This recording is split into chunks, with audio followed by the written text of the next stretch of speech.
अस्सलामुअलैकुम। T20 world cup का मजा ही अपसेट्स में है, लेकिन वेस्ट इंडीज का दिफाई चैंपियन इंग्लैंड को हराना ये सिर्फ एक अपसेट नहीं था, ये तो एक धमाका था। चलें देखते हैं कि ये सब हुआ कैसे। जी हाँ, यकीन करें यही फाइनल स्कोर था। और सच कहूँ तो वेस्ट इंडीज की टीम को दोबारा इस तरह जीतता देखकर बहुत खुशी होती है। आलमी क्रिकेट के लिए एक जबरदस्त खबर है, मुकाबला और भी सख्त हो गया है। तो आज हम बात करेंगे कि विंडीज कैसे जीती, रदरफुर्ड के वो नाकाबिले यकीन इनिंग्स, इंग्लैंड ने कहाँ गलती की और कौन से खिलाड़ी हीरो या जीरो बने, और आखिर में एक ऐसे मैच का जिक्र जो तारीख में लिखा जाएगा। चलें शुरू करते हैं विंडीज की जीत से। लेकिन सवाल ये है कि क्या ये जीत सिर्फ वेस्ट इंडीज की शानदार कारकर्दगी की वजह से थी या इसमें इंग्लैंड की अपनी गलतियों का बहुत बड़ा हाथ था।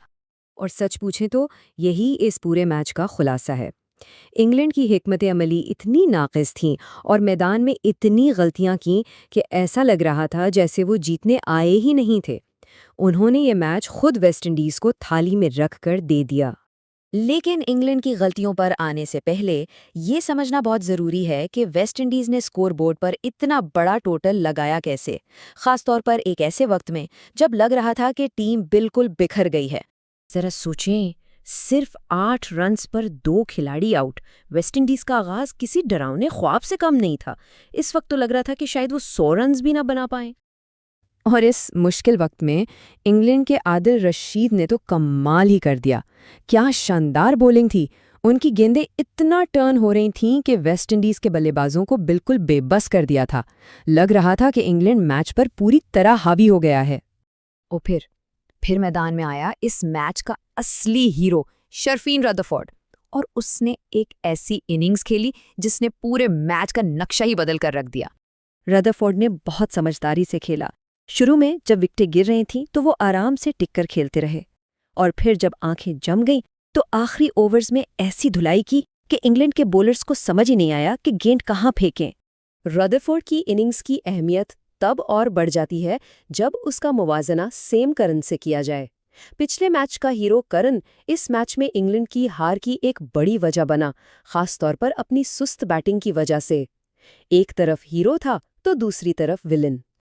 और आखिर में जो थोड़ी बहुत कसर रह गई थी वो जेसन होल्डर ने आकर पूरी कर दी, बिल्कुल वैसे ही जैसे एक ज़माने में पाकिस्तान के लिए अब्दुल रज़ाक किया करते थे।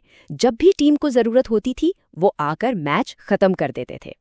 तो ठीक है, वेस्ट इंडीज़ ने एक बहुत बड़ा स्कोर बना लिया, लेकिन इंग्लैंड जैसी मजबूत बैटिंग लाइनअप के लिए ये हदफ नामुमकिन तो नहीं होना चाहिए था। तो फिर आखिर गलती हुई कहाँ? ये बहुत अहम सवाल है। एक ऐसी पिच जो बल्लेबाजों के लिए जन्नत हो, वहां इंग्लैंड जैसी टीम हदफ का ताक़ुब क्यों नहीं कर पाई? चलें इसका जायजा लेते हैं। इंग्लैंड ने शुरुआत तो बहुत शानदार की थी। पावर प्ले में वो मतलूबा रन रेट से भी आगे थे, लेकिन फिर आए मिडल ओवर्स और जैसे किसी ने ब्रेक लगा दी हो। रन रेट नीचे गिरता गया और दबाव आसमान को छूने लगा। और इस सुस्त रवि की सबसे बड़ी वजह थी हैरी ब्रुक और सैम करन की शराकतदारी। ये मैच का वो मोड़ था जहां इंग्लैंड ने सबसे बड़ी गलती की। जिस वक्त अटैक करना चाहिए था उस वक्त वो टेस्ट मैच की तरह खेल रहे थे। ये छोटी छोटी गलतियां मिलकर एक बहुत बड़ा पहाड़ बन गईं। खराब गेंदों को छोड़ दिया, डॉट बॉल्स खेलते रहे, और आखिर में जब रन्स बनाने का वक्त आया तो मतलूबा रन रेट इतना बढ़ चुका था कि वो काबू से बाहर हो गया। तो अब सवाल ये है कि ये स्ट्रेटेजिक गलतियां किन खिलाड़ियों की वजह से हुईं? आइए जरा इनफिरादी कारकर्दगी पर एक नज़र डालते हैं जिसने मैच का पासा पलट दिया। हर मैच में कोई हीरो बनता है और कोई विलन। इस मैच में वेस्ट इंडीज के लिए गुदाकेश मोती हीरो बनकर सामने आए। दूसरी तरफ इंग्लैंड के कप्तान जॉस बटलर और जोफ्रा आर्चर की कारकर्दगी ने टीम को बहुत मायूस किया। खास तौर पर जॉस बटलर की फॉर्म एक बड़ी तशवीश है। उनकी सुस्त बैटिंग टीम के लिए बोझ बनती जा रही है और अब तो उनकी जगह पर भी सवाल उठने लगे हैं। और अगर ये मैच इतना ड्रामाई था तो जरा ठहरिए, इसी दिन एक और ऐसा मैच हुआ जो तारीख का हिस्सा बन गया। जनूबी अफ्रीका और अफगानिस्तान के दरमियान डबल सुपर ओवर थ्रिलर। जी हाँ, एक नहीं बल्कि 2 super overs. T20 world cup की तारीख में ऐसा पहले कभी नहीं हुआ। ये मैच इतना सनसनीखेज था कि अल्फाज में बयान करना मुश्किल है। सच कहूं तो मुझे आज तक अफसोस है कि मैंने ये मैच लाइव नहीं देखा। ये एक ऐसा मुकाबला था जिसे कोई भी क्रिकेट का शौकीन कभी मिस नहीं करना चाहेगा। और इस मैच के दौरान एक बहुत दिलचस्प चीज़ देखने को मिली।